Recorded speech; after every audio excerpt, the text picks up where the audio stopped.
He says, you've got to learn how to sell. You've got to learn how to handle rejection. So I suggest you get a job for the highest rejection jobs you can find. I ended up working at a call center, cold calling, 300 employees. If I read a book once a month, and if I listen to an audio program once every day, whatever it is, decide what it is that you want, and you can do, be, and create anything.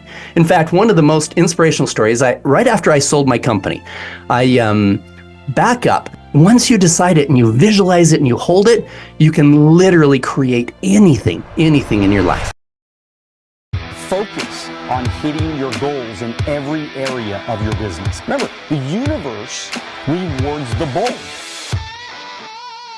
A leader has to take the risks. Mr. Paul, how you doing, man? I am so good. So good. All right. Excited to spend time with you. Well, I'm super excited to spend time with you. I heard that you are the real live Batman. So for me, I'm fired up, man. I'm feeling really good. So my question is, are you still a cartoonist? You want to put one like with me and you together? You're Superman, I'm Batman, and you know what? I think that's a great idea, man. We did good together. We did good together, right? I'm wearing black. You're wearing white. My background's white. Your background's black. So perfect. We are question: do you want me to get rid of my liberating humanity behind me? So is that okay? There, you good with it? It's awesome, man. It looks incredible, man. Looks perfect. Awesome. I'm like I said, super excited meeting you and having you on Wealth on the Beach podcast. It's people like you that I do what I do. This is why I love what I do. I think we're on our 5th year now. I've interviewed over 250 people, but you're the kind of people that keep me coming back because really, I mean, you're a successful business owner. You built some big giant companies and of course, you're the executive producer of Sound of Freedom, which, we're going to talk a lot about that as well. But how did you, what was your life like growing up? Like, what kind of kid were you? Well, I was typical. I mean, we weren't wealthy. I didn't even have furniture in our living room before when I got married, and I was bugged, beat up, bullied as a kid. I remember one day I came back from being bullied, and I said to my mom, I said, Mom, I want to be a brain surgeon when I grow up. And she's like, oh, why? Why do you want to be a brain surgeon? I says, because I need to change how people think, right?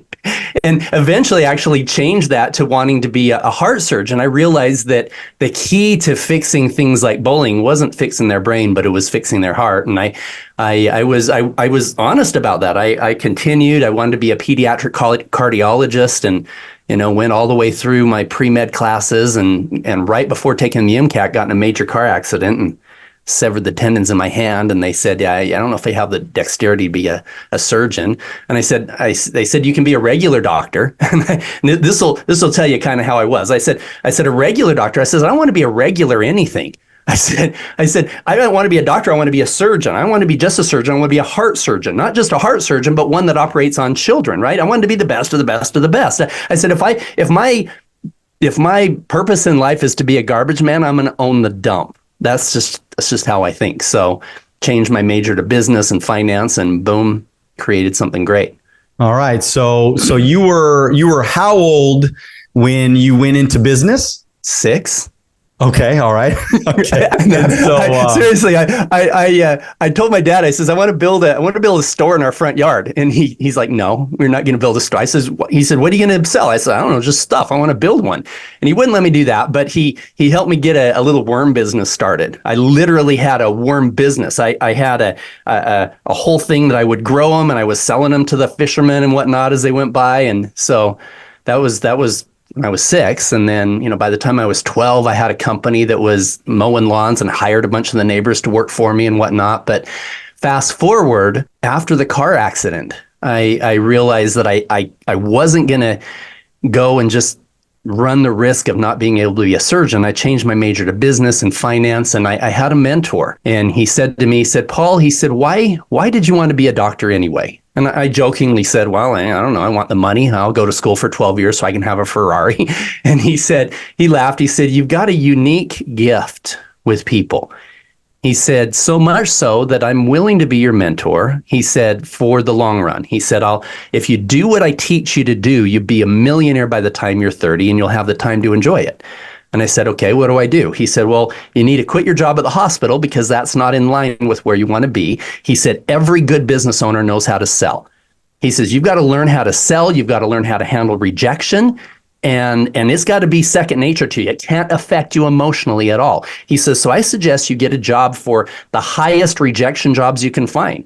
I ended up working at a call center, cold calling. 300 employees selling children's videos, hang up, hang up, hang up. And I joined Amway. I mean, what more rejection can you get, right? But the value in those things is that the Amway business gave me the education program of books and tapes. And the only thing that was really valuable from that is learning that the most valuable piece of real estate that I would ever own is the 6 inches between my ears.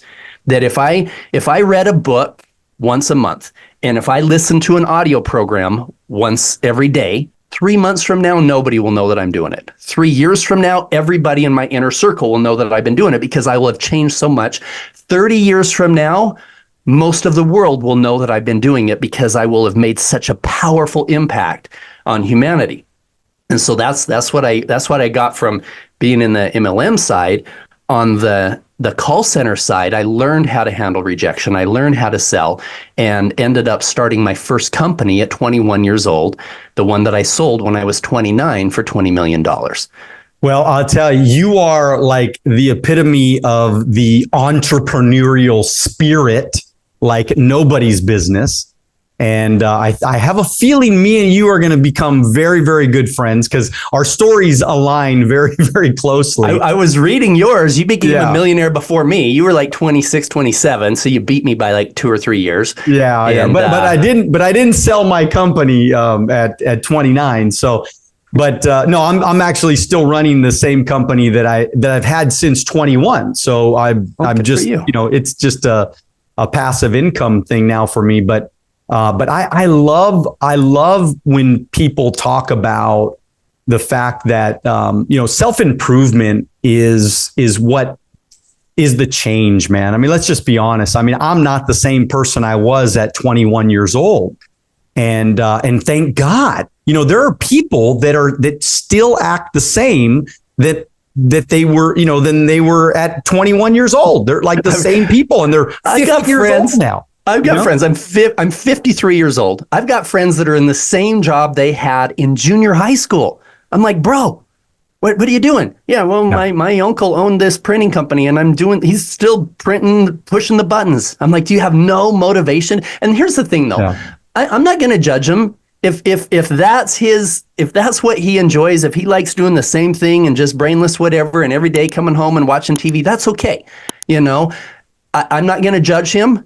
Don't judge me for buying 2 helicopters, right? The key is, what do you want in your life? All you have to do is decide what it is that you want, whatever it is, decide what it is that you want, and you can be and create anything.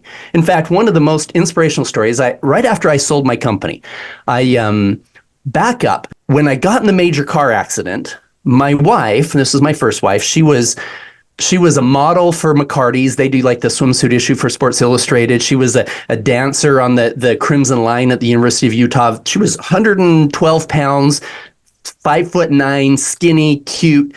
And we got in that car accident and I severed the tendons in my hand. She broke her pelvic bone. She wasn't able to exercise, wasn't able to dance. She started putting on weight. And then we got pregnant with twins. And then she put on more weight. And then we got pregnant with another little boy. She put on more weight. So fast forward 29 years old. And this is so important for you entrepreneurs. 29 years old, mother of 3. She was 29. By now I was 31. I had, retired from that company and I was, speaking, mentoring young entrepreneurs, et cetera. And she heard me at one of these events. And she's 230 pounds at this point. And she heard me speaking at this event, and she on the way home, she said, Paul, I was listening to you and I was inspired and I want to do something great with my life. And I asked her the same question I asked these entrepreneurs. I said, if time and money were no issue, you had all the time and the money in the world, and you knew you couldn't fail, what would be your dream? Because that's really what it is. If nothing was in your way, you knew you couldn't fail, what would be your dream? She looks down, she goes, "You're going to laugh at me." I said, "I will not." She said, "Since I was a little girl, I wanted to be an NFL cheerleader." Now, we live in Utah. We don't have an NFL team. She's 29 years old. I don't know of any girls that are over 22 in the NFL. She's 230 pounds, mother of three, right? And I said, I look at her, I'm like, "You go, girl," right? And I realized she was serious. That's what she said. I danced at a halftime game when I was 14 at a 49ers game. And I looked at the girls and I thought, wow, it'd be so amazing to do that. And so, here I just finished telling these entrepreneurs that they could be, do, and have anything that they dream. They just have to decide what it was. And so who was I to say that she couldn't do it? So it was in December, and for Christmas that year, I gave her a picture. I went online and I found a photo of a 49ers cheerleader in the outfit with hair similar to Tiffany, but of course her face was different. And I put Adobe Photoshop, I put Tiffany's face on there, right? So it looked like her. I put at the bottom, Tiffany Hutchison, San Francisco 49ers Gold Rush cheerleader, and I framed it and I gave it to her. She started crying when she got it. She put it on her bedstand, and every night before she went to bed, she sat it and she held it and just looked at it, visualized it. Guys, the most important thing you can do with any of your goals and dreams is clear visualization. She visualized being that in that body, in that role. Every morning before she got out of bed, she focused on it. 2 or 3 minutes before her feet touched the floor, she looked at that picture. She started exercising. It motivated her to exercise 2 to 4 hours every day for the next year. She went from 230 pounds back down to her pre-wedding weight of 112. There was 500 girls trying out for the 49ers that year. 3 spots available. She was the first pick. She was the only girl over 25 years old, only girl. Man, it cost me like $60,000 in plane tickets just to fly her back for the practices 3 times a week. But what 31-year-old wouldn't give 60 grand to have his 19-year-old wife back? Right? So the principle of this story is all you have to do is decide what you want. Once you decide it and you visualize it and you hold it, you can literally create anything in your life.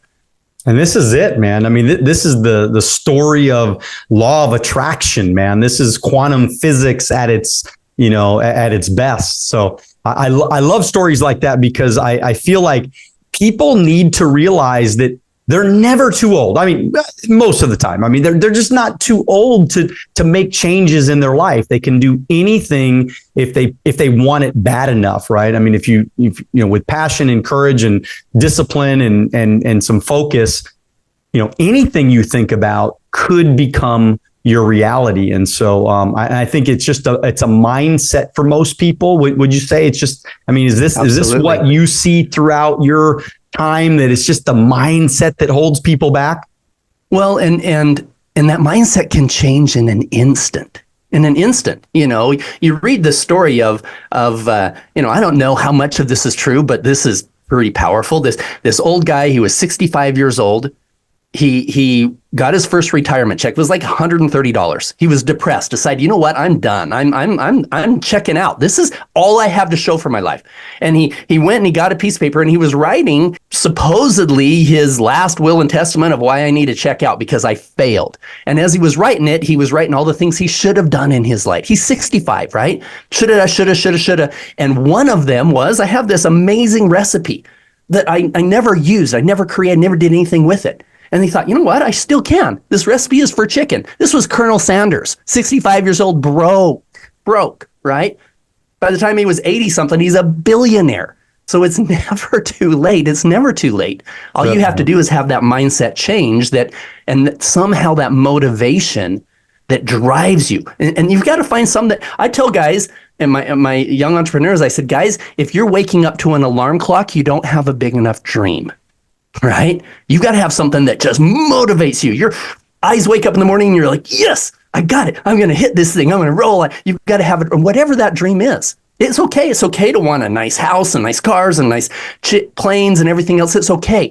However, for me, I used things, cars and vision boards and all this stuff. I used things to motivate myself to do the right thing long enough for me to realize the right reason to be doing it. And the right reason isn't things, is making a difference. Now, it's okay. Still have a beautiful lifestyle. But if you get to that point and you are not making a powerful, positive impact in the lives of others, then everything else won't matter and you will be miserable. So make sure that's part of your equation from the beginning. Beautiful. Well said. All right, $20 million, you sell your company. What do you do with $20 million? Kind of walk. I want you to, this is Wealth on the Beach podcast. So I want you to walk me through a little bit of like, what does somebody do? You get $20 million on your lap.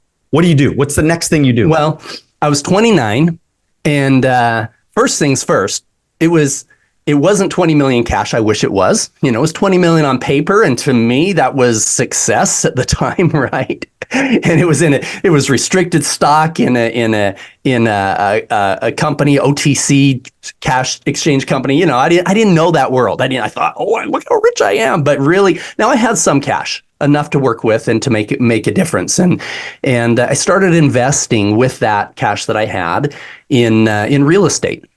And then I realized that I didn't know shit about real estate. If I didn't hire smarter guys than me, I was going to lose all my money in real estate. I was doing spec houses. I was doing all this, stuff that I thought the world would be perfect forever. And the company that had bought me out was having some issues with purchase order financing. They were buying products from Asia, and they needed to be able to float that until they had their delivery to like a big box store, Best Buy, whatever else. And so me and a business partner, John Pennington, started a company called Bridge Loan Capital with some of my money and some of his that did short-term bridge loans, asset-based lending. And we were lending on he knew how to make sure I didn't lose a container full of iPods from one country to another and make sure that we got paid. But we were charging a pretty good return. It was funny. I was how I actually got into that. I had a friend that was in charge of the counting the money that was donated from our church at the time in our congregation. And he said, you know who the richest person in our neighborhood is? I said, who? I mean, we had some big houses in our neighborhood. And he told me about this guy. I said, really? He said, he makes 10 times more than anybody else. I said, well, what does he do? He said, he's a fund manager. I said, well, what's a fund manager? I had no idea. I said, what's a fund manager? He goes, well, this is a guy who he takes some of his own money and then he takes other people's money, puts it all together and invests it in things. And then he makes money not only on his own, but he makes money on other people's money too.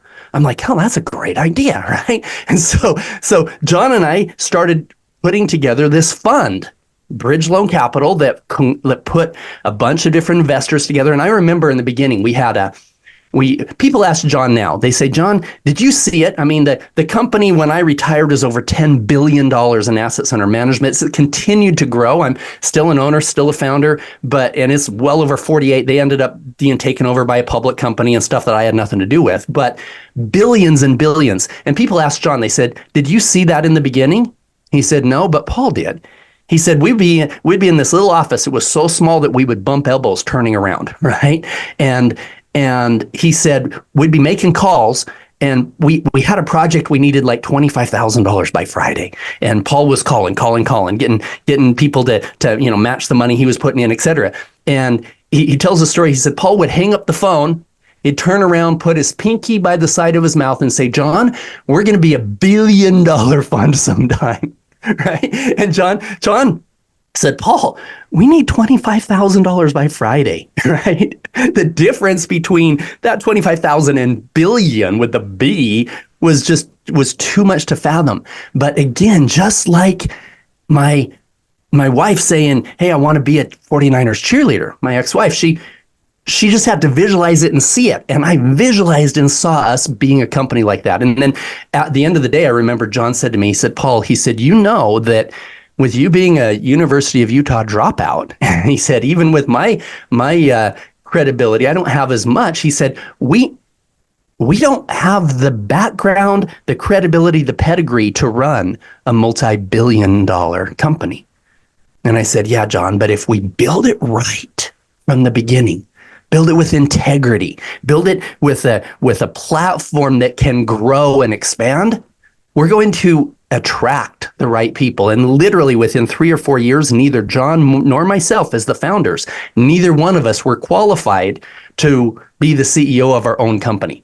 We were bringing in $300 million checks from Morgan Stanley. I didn't even qualify to be in some of those rooms, right? But we had JD MBAs that worked for us as we were building this massive enterprise.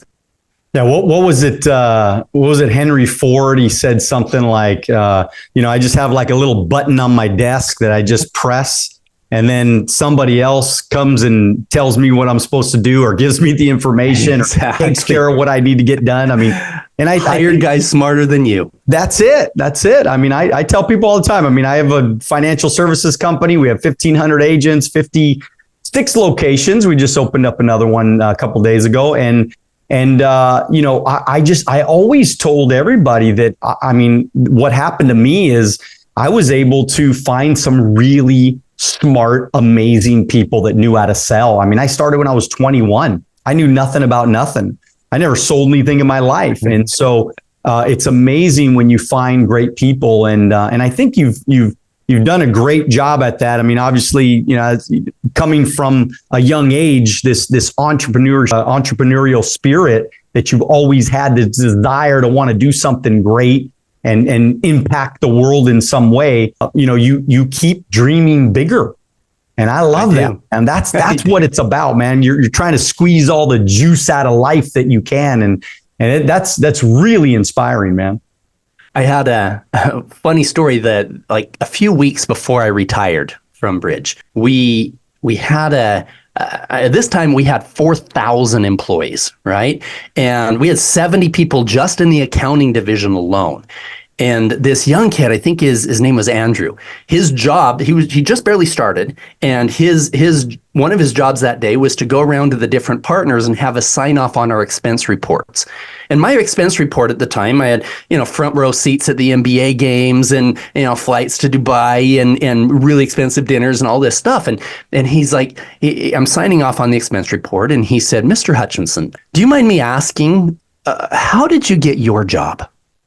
And I realized he didn't know the history of the company. And I said, well, what do you mean? He goes, well, I've been looking at these, and you have the best job in the whole company. All you do is fly around the world and go to lunch with rich people. How do you get that job? And so I decided to mess with him a little bit. I said, well, Andrew, I used to do what you do. He goes, really? You were in the accounting division? I said, yeah. I said, I had a spreadsheet that kept track of all the net asset valuations of all of our investments and all the investors and everything else. I said it was like a 70 megabyte one. I said, and then Adam worked for our auditors. Now, Adam was now his boss, right? I said, Adam worked for the auditors, and Adam came in and said, Paul, these numbers are all correct, but there's a hell of a lot easier ways of doing it than what you're doing. I said, so I got replaced by Adam. He goes, oh, you did? I said, yeah, I did. I said, I did what Jonathan does. He goes, oh, really? You were analyzing all of the assets and everything else. And I said, yeah. I said, I had a stack of papers every day at the end of the day. I went home with a huge headache. I said, so I got replaced by Jonathan. I said, and the only thing I was any good at was going to lunch with rich people. So that's where they put me. He goes, wow, that's amazing. He said, how many people were here when you started? I said, just me and John. Right? So the principle is, you've got to be the head cook and bottle washer in the beginning, but as you grow, find competent people to take those roles. The good thing about that is you know what it looks like to do it, and you know if they're messing up or not, but then you can focus really on the areas that matter. Well, there's no question, man. It's a beautiful story, and delegation is huge. Your video popped off, just so you know. What? Your video. Well, let's fix that. Oh, there we go. All right. I think your camera might have, your actual SRL camera might have stopped. Okay, let's figure out what's going there. Well, you know what? I like that other. It happens, man. I mean, modern technology is beautiful, but it's frustrating as heck sometimes too, man. So people are probably wondering that watch me all the time. They're wondering why I have a blank background. Usually I have a big lion in the back, and I just couldn't get my AirPlay to connect today. I don't know what the heck, why? It's because we were supposed to have this black background here and white there and white shirt and black. It's going to look really cool on the final I know version. it really. I actually kind of like it. I don't, and plus it's a nice contrast to my black shirt. So, anyways, we were talking about so what I want to do is I want to kind of figure out, like, how does this human trafficking story, how does this integrate with your life of business success? I mean, you just make $20 million, you build this incredible fund, you make all this money, you're flying all over the world, you're living, really the dream, as most people would call it. And then you go into doing missions to save women from human trafficking and trying to save some kids and all that. Like, how does that all come together, man? Well, let me back up just a little bit. In one of the things my mentor taught me in my early 20s, he said, Paul, now this is back when I'm earning $2,000 a month. He said, Paul, the average person donates about 2% of their money to charity and very little of their time. He said, if you make a decision today that it's not 2%, not even 5%, it's over 10 and upwards of 20% of your money and 20% of your time to making a difference in the lives of other people. He said, if you make that commitment now, your ability to create success will be so much easier. And I remember, I'm like, wait a minute, can I just wait until I'm rich to start giving my money away? Why do I have to start now? He goes, no. He says, you need to start now so you can be rich. And it was confusing. I really thought that I wanted to be successful so that I could be charitable. I had no idea that I should be charitable so that I could be successful. He said, prove it. He said, you can call it blessings from God. You can call it the universal law of exchange. You can call it karma. You can call it whatever you want. He said, I promise you it works. And I'm telling you right now that my success of a multi-billion-dollar fund and everything else that I've done stands as a testament of that one principle. How does somebody become a partner, let alone a founder of a multi-billion-dollar investment fund? You're not a University of Utah dropout. You go to school for a long time, you get a JD MBA, you start at the bottom, you kiss buck for 20 years in New York, and maybe you become partner. The statistical probability of me being where I am is 0. The only way I can understand it is that I made that decision in my early 20s, and it made all the difference. So fast forward, I realized that, I'm trying to give money away, trying to figure out how to help. I'm giving money to the guy on the side of the street in downtown, and I realized maybe he's going to use that for drugs. I don't know. I can't judge, but I didn't know for sure that it was being used for virtuous purposes to really help him and his family. And so I made the conscious decision that I was going to focus on the truly innocent children. A 9-year-old who's in a position completely outside of any decisions that she made. I donated time at a lot of different charities. I actually was working at Primary Children's Hospital for a while, and I was on the Make-A-Wish board of directors for 7 years. In fact, I was the incoming chairman for Make-A-Wish in the area with billions of dollars under management in my fund, massive lifestyle, incoming chairman, and it was a beautiful charity. I mean, we were helping kids with life-threatening illnesses, and I got a phone call from our attorney general. He said, Paul, I know that you're very focused on helping kids. He said, I need to talk to you about something that's pretty hard to listen to. He said, it's the fastest growing criminal enterprise in the world, being human trafficking. And in this case, child trafficking. And I was so confused. I couldn't understand how that was even a thing. I thought, if my goal is to fight darkness, if my goal is to have a positive impact in the lives of children, if my daughter was in that kind of a position, that would be the worst thing I could possibly imagine. And so he talked about a Homeland Security agent who had been in Colombia that had found some children down there that he needed some money to help make it to do a rescue, and the government at the time wasn't willing to help because He said that there might not be any Americans involved. This was a Colombian problem. It didn't matter where these kids were from, right? And so I helped to make that happen. And a few weeks later, I get a phone call from the Homeland Security agent. And he said, Paul, I'm in Colombia. There's not just 20 children in Cartagena. There's more than 50. And there's more than 100 children in the surrounding cities. He said, we have a plan that we could rescue all 100 plus children on the same day at the same time. But I need your help in a big way. And I'm thinking he needed money. I said, well, how much do you need? He said, I need you. Can you be in Colombia in 2 days? Now, the Attorney General had known about some of my history. I have a certain set of skills that makes me somewhat safe in a dangerous place. And he said, it's my Navy SEALs down here can't sit and negotiate what needs to be done. I said, well, what is that? He said the head trafficker has a piece of property that he wants to develop into a Jeffrey Epstein Island type of a thing. He needs about $8 million to put it together. He believes he can make tens of millions of dollars a year selling these victims to rich Americans. He said, this guy has connections with all the other traffickers, and somehow we need to get him to call them and bring all the children to the same place at the same time. What our plan is you fly down here. You convince him that you're willing to fund his project under one condition. You're going to have a party. You're going to bring a bunch of your rich friends. He's going to provide all of his existing inventory. And you need to prove that he has enough to be able to make this project successful. And if you're happy, then you'll fund his project. Game over. Everybody wins, right? So 2 days later, I'm face to face with the most evil people on the planet and negotiating this deal, telling them I'm willing to fund their project. And halfway through this meeting, one of the traffickers leans forward and he goes, Pablo, I have a gift for you. I said, really, what's your gift? He shows me his phone and there's a picture of an 11-year-old girl on his phone. He said, this is Princess. She's still a virgin. We just took delivery of some.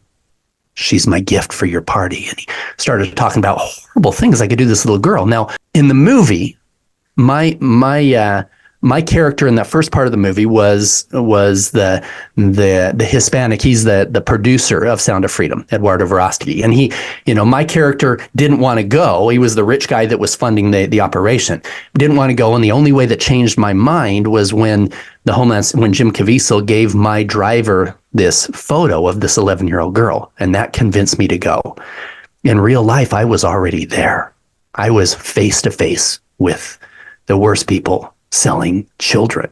Okay. All right. So first of all, man, I mean, were you scared at all? I mean, was this scary? And then the second question I have is, do you ever get scared now at this point, right? Because you're completely public. You're completely, you told everybody about what you've done. I mean, these guys are still somewhere. I mean, maybe some of them have been arrested, but they're still out there. So a lot of them are in prison. Well, here's this back up about one day. When I got this phone call, I'm in Atlanta, Georgia. I'm raising money for my investment fund. I'm at a 3rd generation billionaire conference, right? And when I got the phone call saying, hey, can you be in Colombia in 2 days? I said, well, how do I need to dress? He says, you need to dress as a uber wealthy playboy interested in funding this project. And I looked down, and at the time I had $2,000 gold-studded cufflinks on, right? I had a suit that cost more than my first car and a $50,000 watch. I'm like, I think I got the outfit. He said, you need to land in Colombia dressed like that. We'll have our Navy SEALs pick you up. I'm like, great, fantastic. So next morning, boom, I grab my Gucci bag, my aviator Ray-Bans, gold, 18 karat gold ones, and I get on the plane and head down. And I wasn't flying private. I just jumped on the next one down there, and I had a layover in Bogota, and for some reason things got messed up, and they couldn't get into Cartagena that night. And so I had to take a taxi to just go get a hotel. And I'm thinking, crap, I'm dressed like a target, And at one point in Colombia, you could pay $200 to have somebody taken out, right? So if I looked like I was worth more than that, I was in trouble. And so I walk out and I hail what I believed was a reputable taxi and get in it. Said, take me to the Marriott. Boom. He drives, passes the Marriott. I'm like, oh, this is weird. And passes the next exit. And I'm like, oh, I says, oh, Marriott. And he goes, oh no, hotel. I'm like, no, Marriott.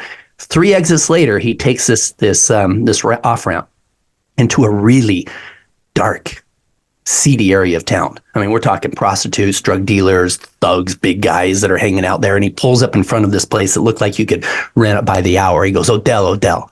I go, no, Marriott. He goes, no, Odell. This was absolutely a setup. There was no way that I was going to make it there without getting beat up. And I was like, shit, how do I deal with this, right? Do I just strangle this guy right here, take over his car? How do I do? Now, I had donated a whole bunch of money to some of the police departments back home. And as part of that, they gave me an honorary, and for some of the other work that I had been doing and helping with some takedown stuff, they gave me a badge, honorary colonel badge. Looked like a real police badge. I had it with me. I pulled it out of my bag and I showed it to him. I said, Policia Marriott ahora, right? Police Marriott now. And so he, of course, turns around and goes to Marriott. But I thought, crap. That was my first day in Colombia. Now, face to face with the traffickers the next day, now we're in a whole new level of evil. However, what's interesting, Daniel, is I thought that these guys would look like the thugs that I saw out in front of that hotel. Tattoos on their faces, earrings in their noses, and whatever. The first trafficker I met was a businessman in a polo shirt, clean shaven. The second I met was this woman, beautiful woman. She ran for Miss Cartagena, right? She was running this fake modeling agency, as you saw in the movie. And I'm like, these aren't traffickers. This isn't what I thought would be. And I realized as we sat down and started talking that they were as wicked as anybody I'd ever spoken to in what they were doing in their vile trade. And when that trafficker showed me that picture, I had this Navy SEAL that was behind me that he was my real bodyguard and my show bodyguard. And he's like, I need to check around the restaurant, make sure we're good. And at the end, after we were debriefing, he said that picture of that little 11-year-old girl looked like my daughter at home. He said, I almost unholstered my weapon and shot him right there. But if I did, we would have lost all those other children. And so, moving forward, I have a book coming out. You can go to the soundoffreedombook.com and pre-order it. It'll be coming out in about a month. That goes through the details of how dangerous some of these missions are. In fact, in the movie, the little girl wasn't at the island. They followed her into the jungle. In real life, she was there. We rescued her. The jungle was in Haiti. We weren't looking for a little girl. We were looking for a little boy. He was kidnapped in front of a church house. His father was serving as a pastor in the area. And that was a whole different team. And we took 8 different rescue missions and put them all together. Andy and I, dressed as doctors, went into that region in Haiti. And we combined that story with another one that happened in Mexico where there was a bunch of guns involved. So a lot of everything in the movie happened, but they were multiple missions. I have led or played a key part in over 70 undercover rescue missions over a period of 10 years. So they don't know what you look like by now, or do you have to put on disguises? I'm done. I'm done. After I came public, I okay, all right. So these are 70 missions before you came public. So you obviously didn't come public, and then eventually, it would be unwise to do the deep cover if you have a public face. In fact, the truth is, right after that Colombia mission, the Homeland Security agent that Jim Caviezel plays part of, he wanted to be on CNN, ABC. He wanted to be the face of anti-child trafficking, and he was already fairly public with a lot of things. And so the rest of us who were doing the deep cover, we removed all access to any of us online. Even my appearance on my own webpage for Bridge, we took all of that down completely. And I wasn't Paul Hutchison. I was Paul Stone, Paul Steele, Paul Black. It went on. We had this full fake profile that was put together. I had fake web pages and everything else that legitimized who I was, and those disguises changed in different areas. But once we did a full sting in an area, I couldn't go back. because there was inevitably people that were there that were still tied to the guys who are in prison now. And so there was a lot of sacrifices that were made in having to go into regions and completely take down those networks and then not being able to ever go back to those areas. So well, God bless you for that, man. I mean, Paul, that's, I mean, just absolutely incredible. I mean, I have a question though. I mean, you know, do you think that Epstein was killed, or do you think that he committed suicide? Are you kidding me? We all know the answer to that one.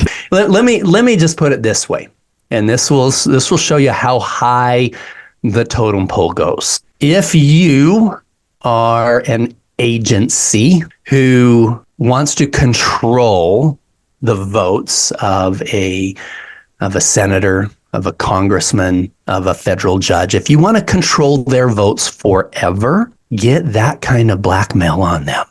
Get them on a private jet, give them some alcohol, some drugs, get them on film with a 12-year-old, and you control their votes forever. Why is it that we don't have full access to that entire list and all the people that were there and the details of them?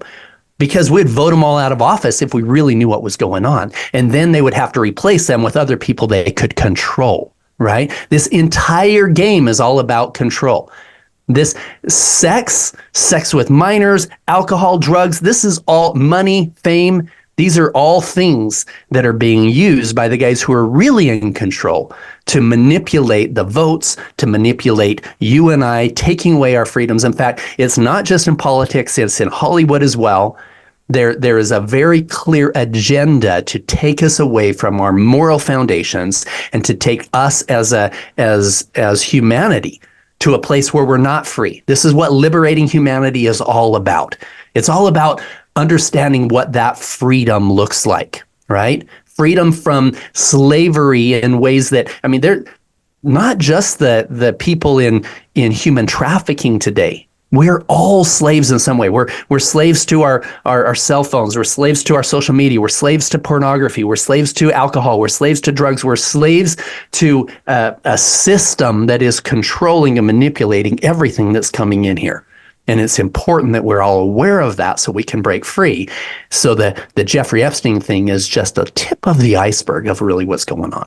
Yeah, because I mean, let's be honest. I mean, when you empty out all of the prisons in all these other countries and you say that your border is open, so now people are coming over the border freely, and little kids coming over with like addresses on their wrists and getting sent by our American government to places across the country. Little children.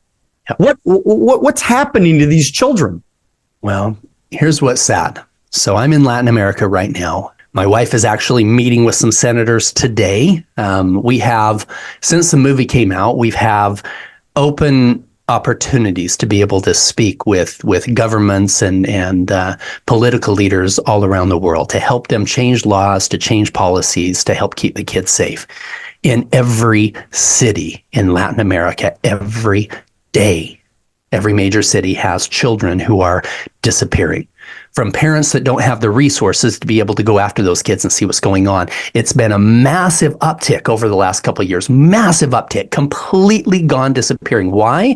Because the amount of Americans that can come here to engage in sex with children versus the Americans that are already in America, it's a lot more lucrative to send those kids there than to figure out how to get the Americans down here. So what's happening is these children are being transported. And I've seen this, I saw this so much in undercover work.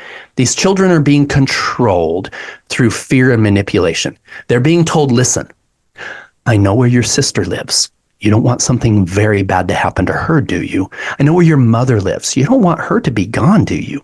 You're going to do exactly what we say. And what we say is, you're going to show up at this border. You're going to have, now this doesn't happen with all of them, but a huge percentage. You really think these unaccompanied minors don't have parents? Do you really think that? Now, yes, there are some poor families that are sending their kids up and whatnot, but a lot of them are coming up for reasons that are not in alignment with the best interest of that child.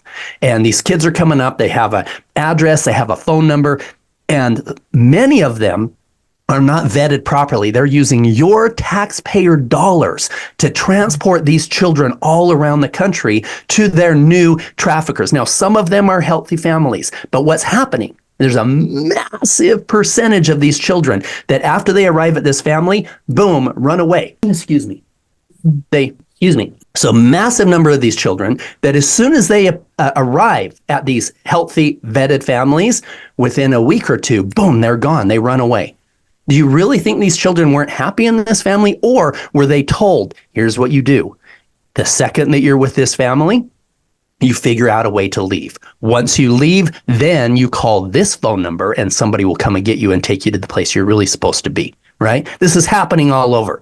The border issue should have never been a political issue.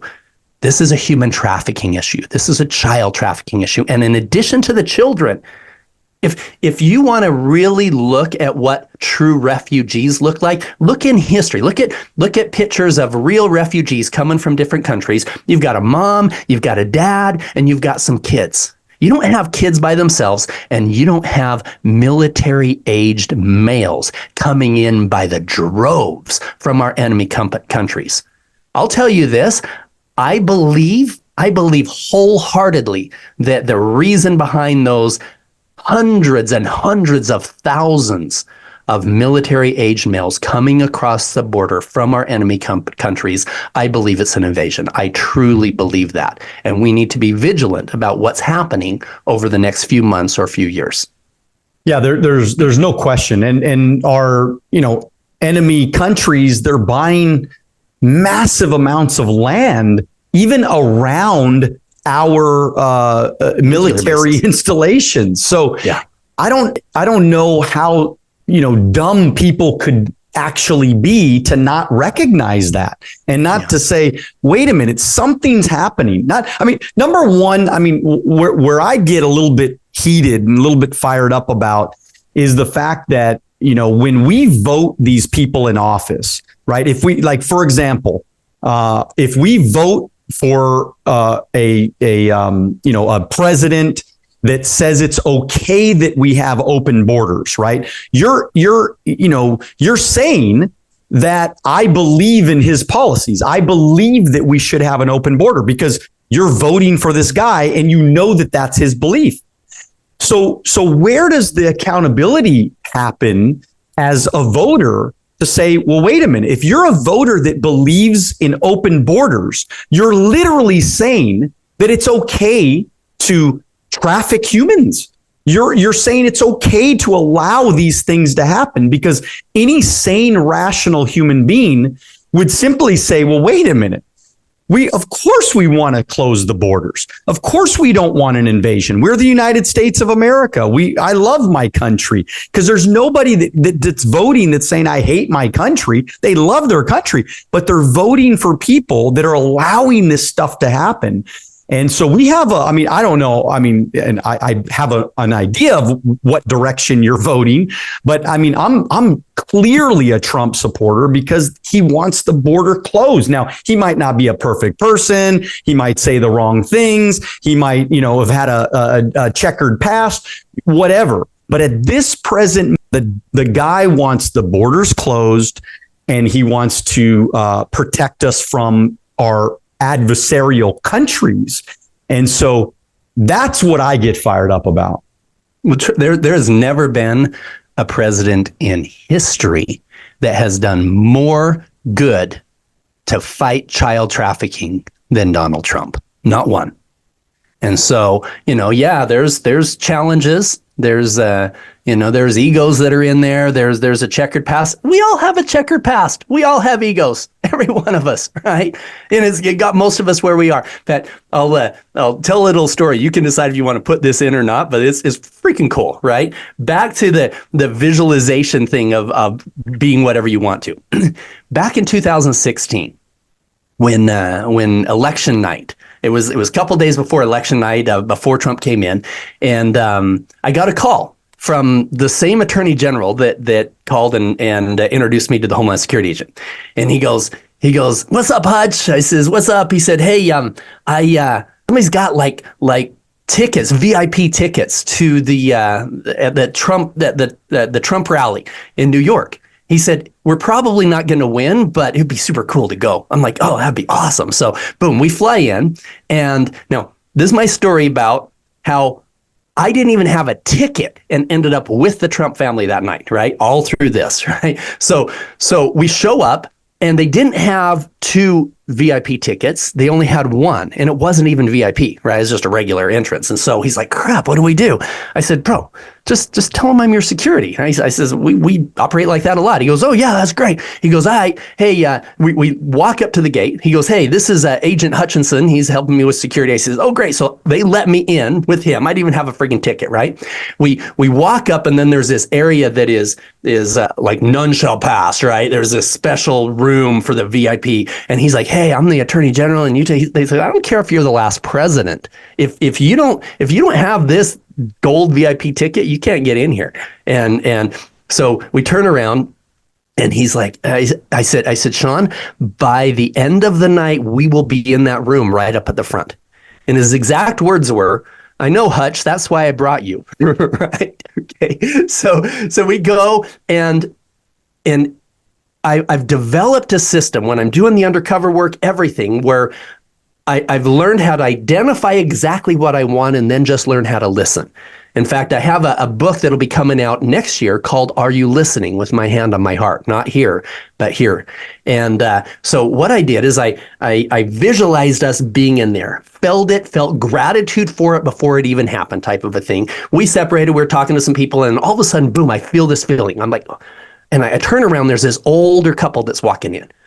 And we're out just talking to the regular people, nowhere near the VIP area. And they looked like they were kind of lost. So I walk over and I said, hey, you look lost. Or you said, can I help you with something? And they said, yeah, we have these special VIP tickets and we don't know where it is. Now, with no thoughts, oh, I'm going to use your tickets, whatever. I said, you know what? I know exactly where that area is. I'll take you there. And the lady was a little bit older. So I took her by the arm and we started walking. And she starts talking. She says, well, they're supposed to have some special seating for us.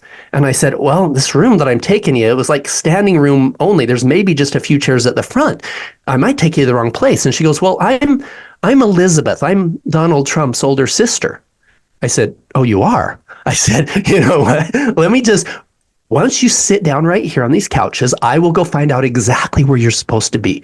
She goes, oh, thank you, Paul. And so I go up, and the none shall pass guys. I said, Elizabeth is here, Donald Trump's older sister. There's supposed to be some seating somewhere for her. So there's supposed to be some seating somewhere for her. And he said, oh, I don't know. So he radios his boss, and they come. They say, who are you? I said, well, I'm Paul Hutchison, and Elizabeth's downstairs. He goes, well, they radio the boss, literally the head of security for the whole thing.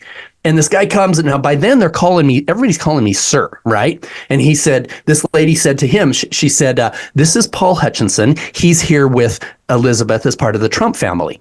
Now, I didn't correct her. I just said, yeah, Elizabeth is downstairs, and I just need to know where to sit. She goes, well, there's those seats up in front. It's supposed to be specifically for the Trumps, but there's random people there now. So I took a whole new level of posture.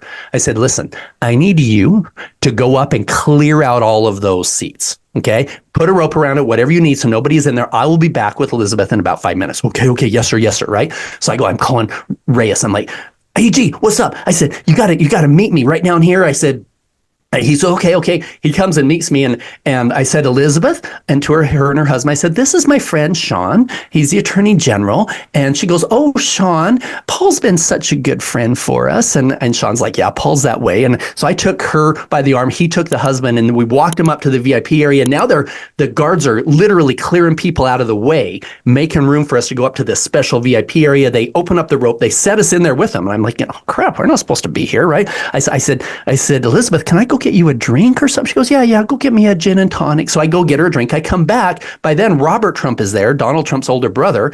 And Elizabeth said, Robert, this is my friend Paul Hutchison and his friend Sean, and I would like them to sit with our family.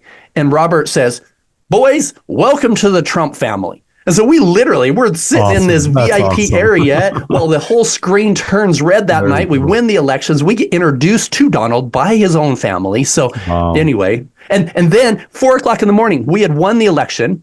Robert Trump's wife said, "Hey, Paul, do you know any? We're kind of hungry. You know anything that's open?" I'm on my Yelp. I'm looking. I'm like, "Oh, there's Ray's Pizza's open." I said, "I'll buy." She's like, "Paul's buying, right?" So literally, they put me and Sean and the Trump family in this. We've got this entourage team, and they shut down the pizza place. And we literally, Donald wasn't there at this because he's in the Secret Service, but we're having pizza with them right after we won the election. So cool, man. Well, what an amazing story, man. Look, and it just shows the power of visualization, the power of communication, right? And you did listen with your heart, and you did listen, and you did figure out a way to get them what they wanted. And ultimately they won and you won. Everybody wins. And by the way, that's the perfect definition of a sales process. Is I'm going to get you what you want, and ultimately, if I can get you what you want, I'm going to get what I want, and everybody wins. I love win-win situations, and what an amazing story, Paul. I could do this another 3 hours. I love the fact that we got to talk about some really serious issues. You have an amazing story. I love that you got to share with us, how you did what you did and how you got to where you got to. And also the wonderful humanitarian efforts that you're creating in your life. And you're really making a difference, man. And I'm just telling you from me to you, that I want to see how I can help in some possible way. So we're going to talk offline, and maybe you could maybe just share a little bit about how people can get involved and how we can help in this effort of number one, saving America, but at the same time saving these kids, man. I mean, let's be honest, man. These kids have they're little kids. Whether they're little kids or they're teenager kids or they're adult kids. I mean, they're human beings, and I just think that at some point in time, we all got to take accountability and say, stop the madness, man. This is crazy. This is America. This shit shouldn't be going on. We should not have child trafficking in America. We should not have open borders in America. We should not have, our adversaries just crossing the border. We should not have Venezuela emptying the prisons to, to send their criminals to America. I mean, like, who votes for somebody that does that, right? And so enough is enough. And how can we help? How can we reach you? And close us out here. Well, I'm super grateful for this time with your audience. And yes, there's so many ways that people can help. Number one, our foundation is the Child Liberation Foundation. You can go to liberatechildren.org, liberatechildren.org, and you can figure out how to get involved. You can donate money, you can donate time, you can connect us with people, you can be a part of building one of the safe houses. There's so many good things that you can do as part of the Child Liberation Foundation. And beyond that, you can follow me at Liberating Humanity. You can go on Instagram or TikTok or even the webpage. Just Liberating Humanity is the handle on all of those. You can go to liberatinghumanity.com and get lots of information on how to keep your children safe.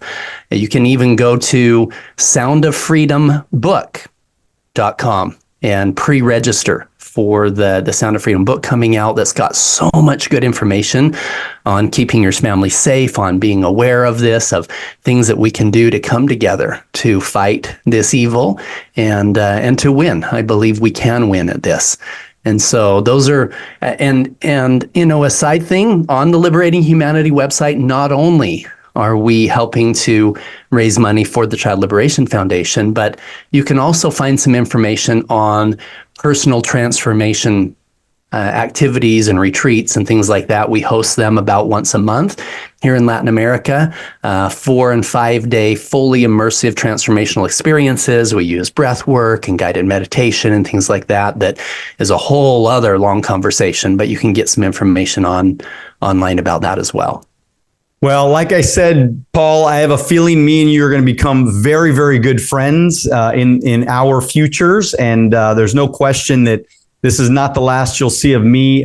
Guys like you, are just are God sent. And so thank you for all you do.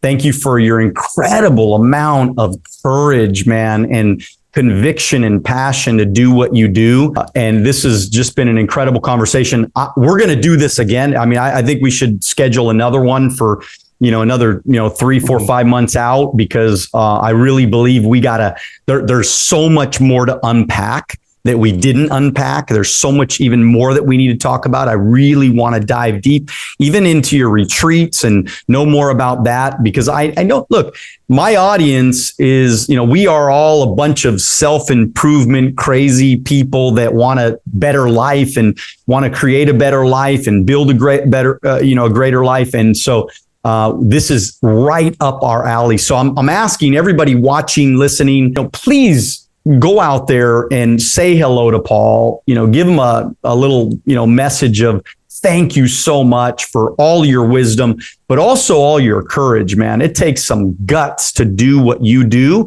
and what you've done. I mean, 70 missions, man, give me a break. It's awesome. And I do appreciate the fact too, that, you get it, I mean, you really get it, from an entrepreneurial standpoint, self-improvement standpoint, and then, really trying to make a difference in the world. You've done that, Paul, and we salute you, man. So with that said, with everybody, as always, I'm always telling you guys, continue to dream bigger than ever. Get after it, because if you don't get after it, nothing happens, right? You got to take action, get after it, but most importantly, do it now. God bless you. We'll see you at the top.